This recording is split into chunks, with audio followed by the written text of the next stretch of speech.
ए पागल, हट जा यहाँ से। साहब लोग आ रहे हैं। सड़क के किनारे जाकर बैठ जा।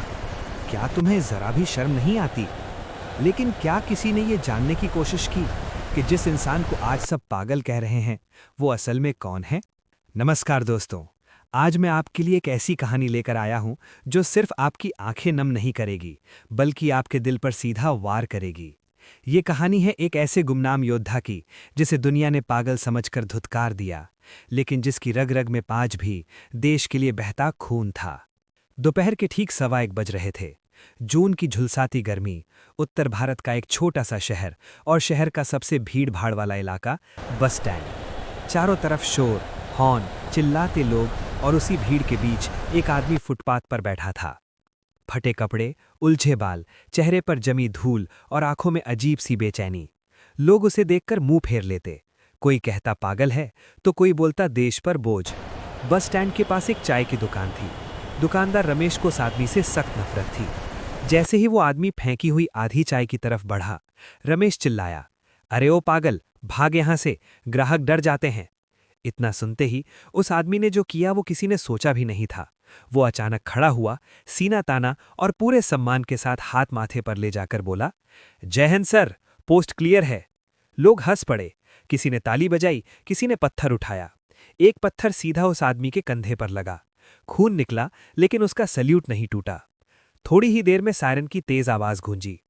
आज शहर में सेना के बड़े अधिकारी आने वाले थे। पुलिस ने भीड़ हटानी शुरू की। एक सब इंस्पेक्टर उस आदमी पर चिल्लाया, ऐ पागल, दिखाई नहीं देता? साहब आ रहे हैं, उधर जाकर बैठ। और उसने जोर से धक्का दिया। वो आदमी गिरा, फिर उठा और इस बार पुलिस वाले को भी सल्यूट मार दिया। सर, ड्यूटी से पीछे नहीं हटूंगा। तभी सामने से सेना का काफिला दिखा। बीच में थी एक चमचमाती गाड़ी जिस पर ब्रिगेडियर के स्टार चमक रहे थे। गाड़ी जैसे ही उस आदमी के सामने से गुजरी, उसने पूरी ताकत से चिल्लाया, अटेंशन! पूरा बस स्टैंड सन रह गया।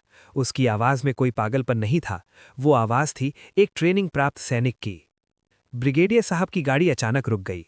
उन्होंने बाहर झांका और उस आदमी की आंखों में देखा, वही आंखें जो उन्होंने 12 साल पहले सियाचिन में देखी थीं। ब्रिगेडियर साहब गाड़ी से उतरे, धीरे धीरे पास आए और कांपती आवाज में बोले, हवलदार, क्या तुम्हारा नाम अर्जुन है? इतना सुनते ही उस आदमी की सांसें तेज हो गईं। उसने धीरे से कहा, सर, कोड नेम वीर, मिशन ब्लैक स्नो। ब्रिगेडियर साहब के पैरों तिले जमीन खिसक गई। वो फूट फूट कर रो पड़े। भीड़ अवाक थी। ब्रिगेडियर साहब बोले, ये कोई पागल नहीं है, ये भारतीय सेना का हवलदार अर्जुन है, जिसे हम 12 साल पहले शहीद मान चुके थे। उन्होंने गुस्से में भीड़ को देखा। जिसे तुम पत्थर मार रहे थे, उसी ने तुम्हारे लिए बर्फ में खून बहाया था। अर्जुन की याददाश्त दुश्मन की कैद में चली गई थी। उसे पागल समझकर बॉर्डर पर छोड़ दिया गया और आज उसका अपना देश उसे पहचान नहीं पाया। ब्रिगेडियर साहब ने सबके सामने उस हवलदार को सल्यूट किया। पूरा बस स्टैंड भारत माता की जय से गूंज उठा।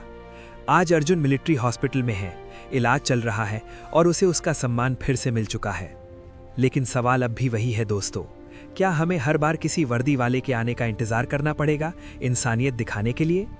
अगर ये कहानी आपके दिल को छू गई हो तो इसे शेयर जरूर करें और ऐसी ही दिल हिला देने वाली सच्ची प्रेरणादायक कहानियों के लिए फुल टू मोटिवेशन को अभी सब्सक्राइब करें। कमेंट में लिखिए, जय हिंद इंडिया।